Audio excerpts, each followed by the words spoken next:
Welcome back to my channel, everybody, and thank you for watching. Today I'm going to make the easiest ribs possible.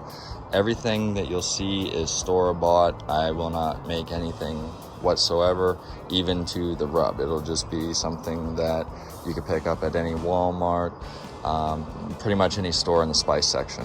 And for this ribs today, I'm just going to do a St. Louis style spare rib. I did take off the breastbones up here. I'm not super worried about making it look clean and nice and square. This is just going to be how you would typically do it at your house if you're smoking for your family. I don't even take off the membranes anymore.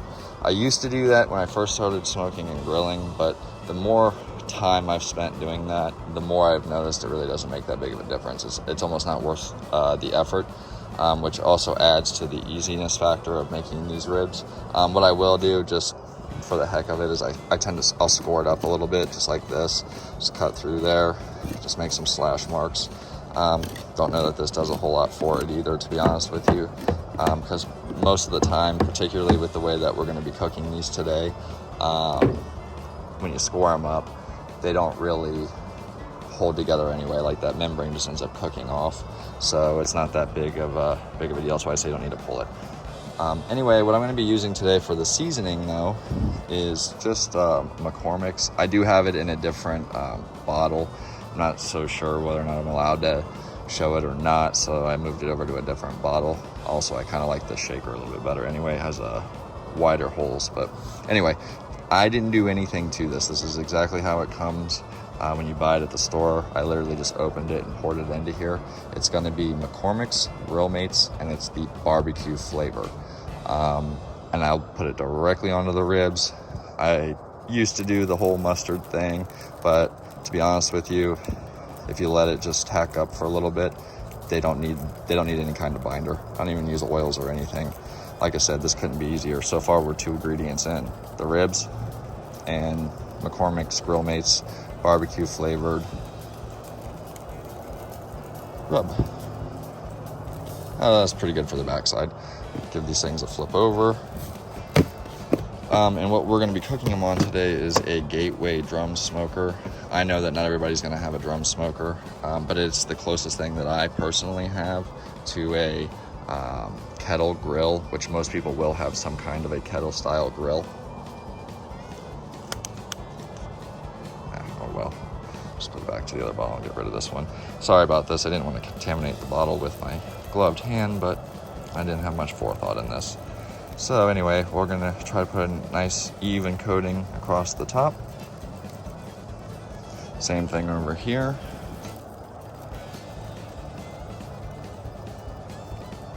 I like to be about 18 inches up or so, just because it gives it a nice even pattern, I guess. Like, it falls on it more than anything.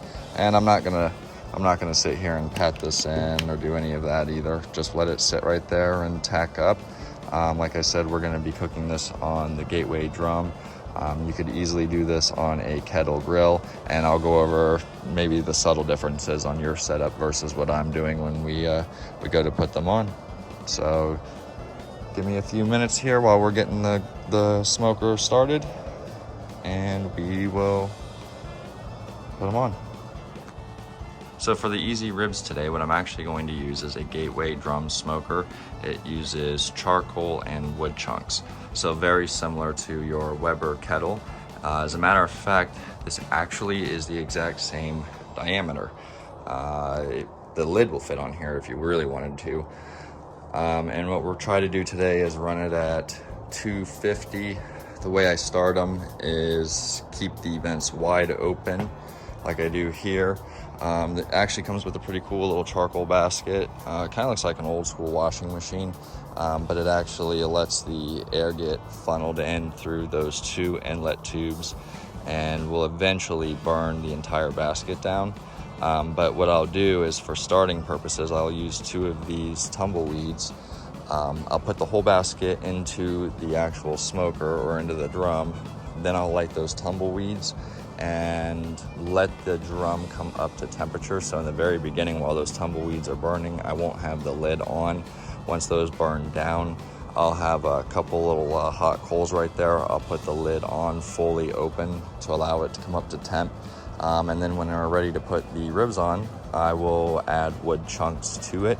And then once that's set, once you put the wood chunks and stuff on, you're pretty much going to be not messing with the fire or wood chunks for the duration of the cook. But I'll show you what that looks like here when we get to it. All right, we got the basket in, so we'll go ahead and light these tumbleweeds like so. And then, as I was saying, we'll just leave it like this with the top open and these tumbleweeds burning until they burn out, and then I'll put the lid on and allow the drum to heat up. If you're using a regular Weber kettle, I would probably have the coals to one side. I've seen the snake formation, that works pretty good too. But there's actually a grate you can get that comes with the Webers, I think, where they have an edge of the actual cooking grate, like a cooking grate, the grill grate will fill the whole side of it. But I think on one side or both sides, they can flip over on the very edges. That wouldn't be so bad either, because then if you just feed it constantly right there, because the difference really just here versus with a Weber grill is that I'll have a bigger coal bed or more coals to burn than what you will on a kettle. So you may have to add some wood chunks or some coals to that, but the flavors and the method you use is exactly the same. I would have used a kettle, I just don't have one. So we'll come back to this when it's time to add the wood chunks and the ribs. The ribs are looking pretty good. It's been about 15 minutes since I put the seasoning on. They've already tacked up pretty nice on the surface there, so I'm not going to do anything more with the seasoning. Over here, the fire's looking pretty good, so we're going to go ahead and add our wood chunks now. I actually just made these by cutting up regular hickory log, so I didn't go buy these, but you can purchase wood chips at any hardware store. I think most grocery stores now do sell them. I try to put these in an area where some of them are going to be directly on fire, and then some of them are not, because the downside with this type of smoking is that once you've added it, that's pretty much going to be it for the whole smoke. So particularly on this setup, because I have to put it in a baffle because I have direct heat. You could obviously adjust it on a Weber kettle because you would have the ability to get to the coals, but once I get this baffle in and it gets hot, I won't be able to mess with it anymore to add any wood or any more coals. So gotta kind of make sure I got everything that I need now. So that's pretty much it for the setup. The smoke will start rolling because I got it wide open. I'm gonna go ahead, grab these ribs and set them on. I will do them with the membrane side facing down to the heat, or the bone side, however you want to look at it. I do try to push them together a little bit, because however you set them is how they're going to cook.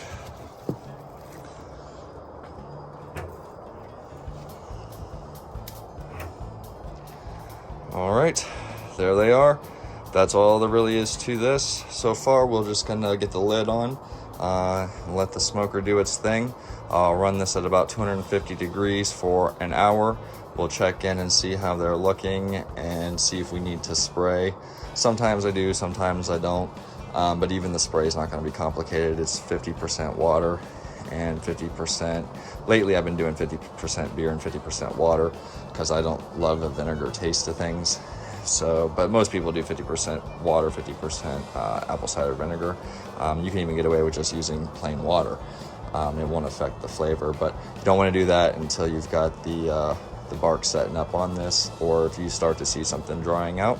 So I'll get the lid on and we will check back on these there in about an hour or so. It's been about an hour since we put the ribs on, and we're sitting just a hair above 250. It looks like about 260. So let's take a look and see how we're coming along, if maybe we need to spray. They don't look too bad. A couple little spots here on the edges getting a little bit dry. So we'll go ahead and hit those.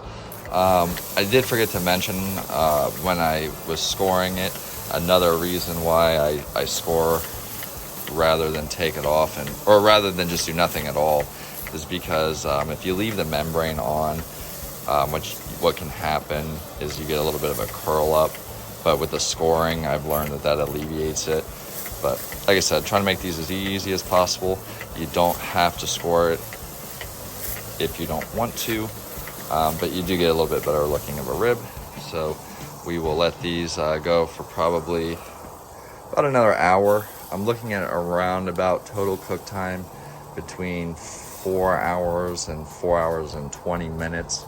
Probably go about another hour the way that they are uncovered, and start looking at needing to spray them probably about every 30 minutes, and then we'll go ahead and go into the wrap. It's been about 30 minutes since we last checked on the ribs, so I'm going to take a look and see how they're doing. We're still sitting at about 255, 260. And one thing I'll mention, and it'll happen to you guys as well, even if you're using a kettle, is when you take the lid off, you're gonna have a rush of air that gets in there, so it may flame up a little bit, and the temperature of the pit will drop when you put the lid back on, but it'll rapidly rise, and it may go above where you want it to go, and that's just until those flames get smoldered out. But overall, these are kind of an easier type of smoker to cook on, because once you get it dialed in and you find where the vents need to be for your cooker to hold temperature at, you can kind of just leave it there. Like this thing will run for hours, at least 10 hours before I even have to worry about thinking about needing to change the coals or add any coals. We're getting a little bit dry just on the edges here, but overall not bad. So I'll probably give these about 30 more minutes or so, and then we'll go into the wrap. But like I said, we're also cooking on this. It's a direct heat, and if you're doing it on a kettle, it's gonna be very similar. It's not really like an offset. You're not gonna have a bunch of convection taking place, so your cook times tend to be a little quicker. Also, you're not gonna have the scenario with the clear smoke. Should look like that, wispy. You really don't want it to be thick and puffing. You really don't want it to be brown. That'll give you your bitter taste. But with a kettle and with this, you're gonna constantly have smoke coming out of the top of that. You're just not gonna be able to get a clear smoke out of it. But I promise, as long as it looks like that and it's wispy, it'll taste wonderful. It's been about 30 minutes since we checked on the ribs, and we're gonna go ahead and set up our wraps. This is really, really easy, and again, it's just gonna be with stuff you can pick up at the grocery store, or you probably already have it in your kitchen as we speak. I'm using foil. I will put first down a layer of butter. I'm using a squeeze butter. You can use padded butter if that's what you have. That works fine. This is just easier for me to just squeeze it out. So I always keep this in stock, really just for this. I don't really use it for anything else. The next layer that we're going to put down on top of this is just some light brown sugar. And sprinkle it on there.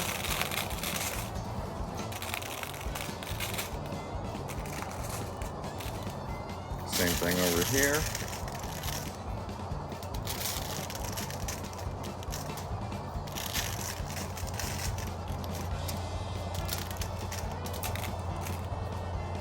That's probably good enough. And then finally, the last thing we use is a little bit of honey on top. I highly recommend that you get a clover honey. I made the mistake once of using an orange blossom honey, and it actually made everything kind of taste terrible. Unless that's your thing. I mean, if you're into that, go for it. But I always use a clover honey. So that's it. 3 ingredients for the wrap. So far we are just ribs, the McCormick's barbecue rub, and 3 ingredients for the wrap: the butter, light brown sugar, and honey. So let's get the ribs off the grill and put them on top of our wraps.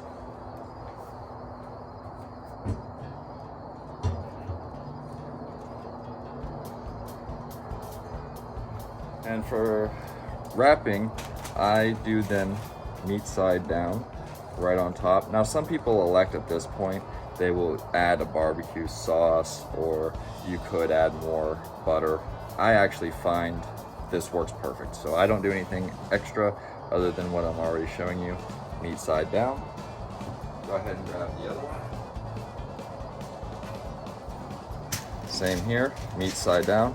And we will go ahead and get these wrapped. I only use 1 sheet of foil, and that's because I'm using a heavy duty foil.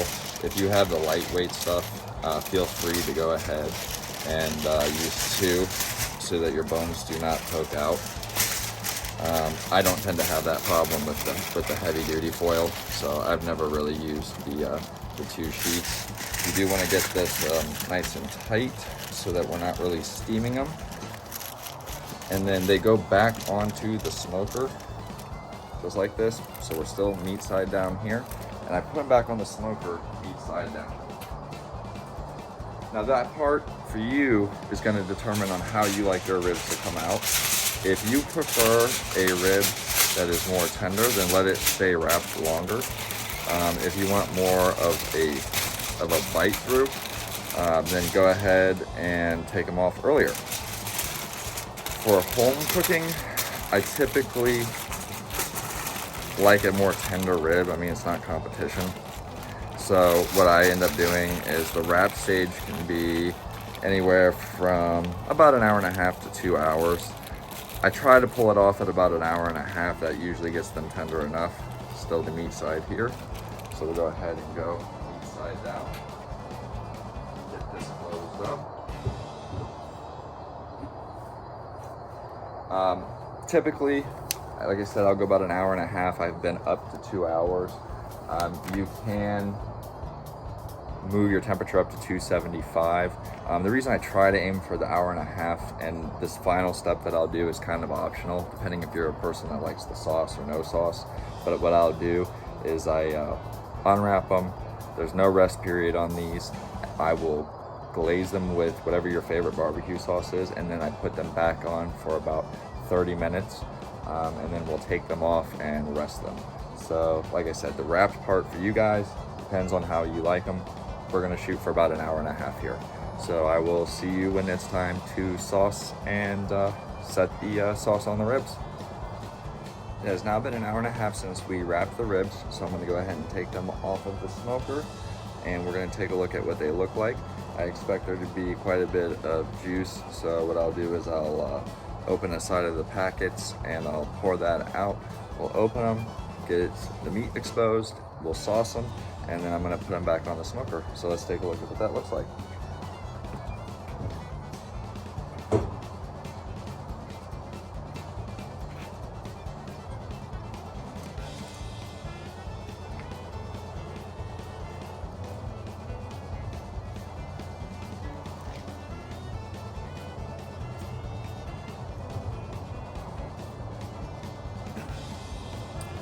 They're very, very hot. I do have on glove liners. That way I can handle them. Otherwise, you would burn yourself pretty good otherwise. So, oh yeah, a lot of steam coming out.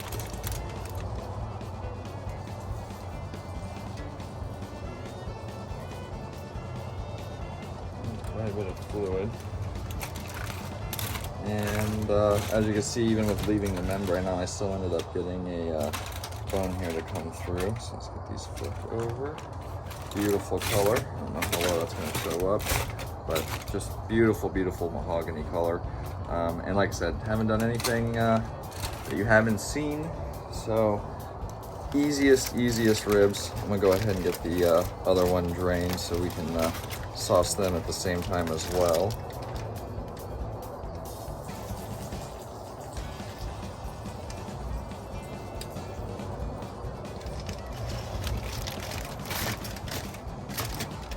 And this one's the same way. You can start to see that even with the membrane on there, it ends up breaking down. So, and the flavor gets through it. It doesn't get in the way.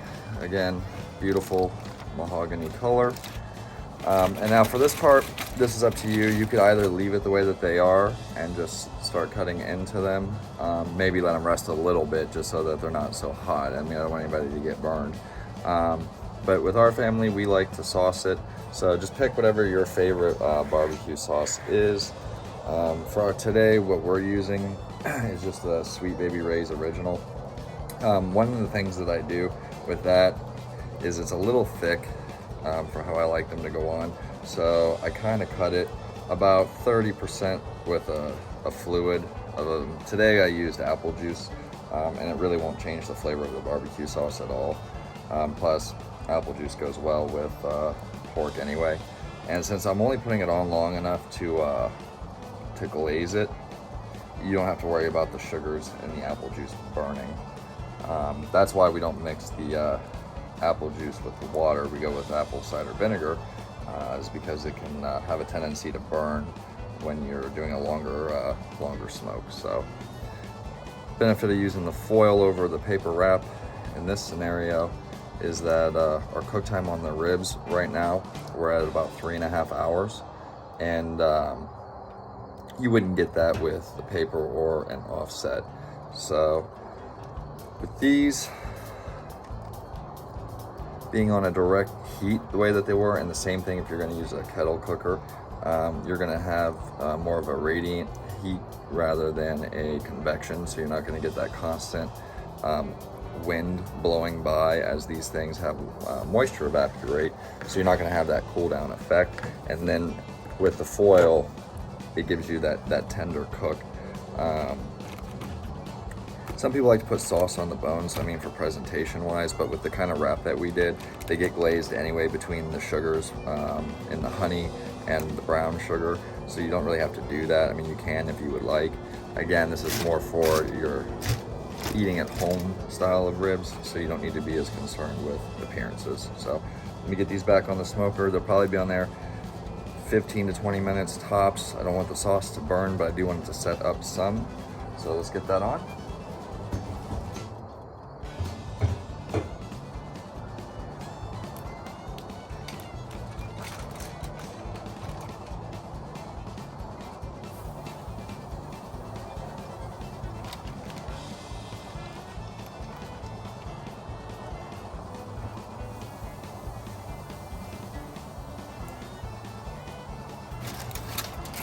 All right, I'm gonna get the lid closed up, and we will come back to these in about 15 to 20 minutes and show you what the final product looks like.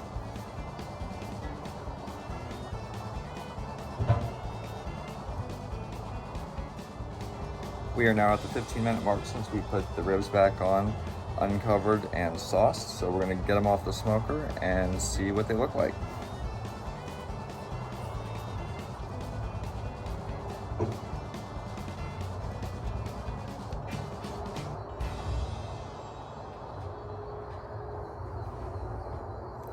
Just beautiful, beautiful color, nice pullback.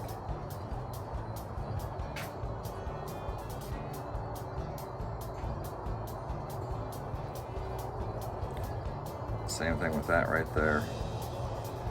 Sauce set nice, very nice color, good pullback, and we'll take a look at how tender they are.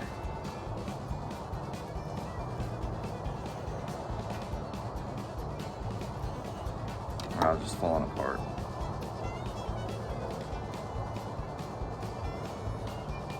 Nice and juicy. And I mean, they just pull right off the bone. Absolutely wonderful. Well, there you have it, folks. Total cook time, we were at 3 hours and 45 minutes. The only ingredients aside from the ribs themselves that was used is the McCormick's Barbecue Grill Mates Rub. And in the wrap, we had butter, brown sugar, and honey. And at the very end, if you choose to sauce your ribs, that's up to you. And you can use any brand that you want. In this particular cook, we used the Sweet Baby Ray's Original, and I cut it 30% with apple juice just to thin it up to make it a little easier to spread on the ribs here. There you have it, super easy smoked ribs. Thank you for watching, and please remember to like and subscribe. Hope you guys enjoy this as much as my wife does. This is a little side note here. These are the crazy lengths that I go into and concoctions I come up with to get lighting and angles for these videos. I had to use a tote with a chimney, angle an axe with a magnetic light that's adjustable to get it to where we could get the ribs to show up in the video. And another time I had to do some crazy stuff is I had to use 2 boxes and my daughter's shoe to hold the camera for the brisket cook. That way I could get the right angle and height to get the whole thing to fit into the frame. And they also are getting on me to tell you guys to like and subscribe to these videos because I appreciate it very much. This has definitely taken off a lot better than I was expecting it to or had ever planned for it to, so I really appreciate everybody viewing. Thank you.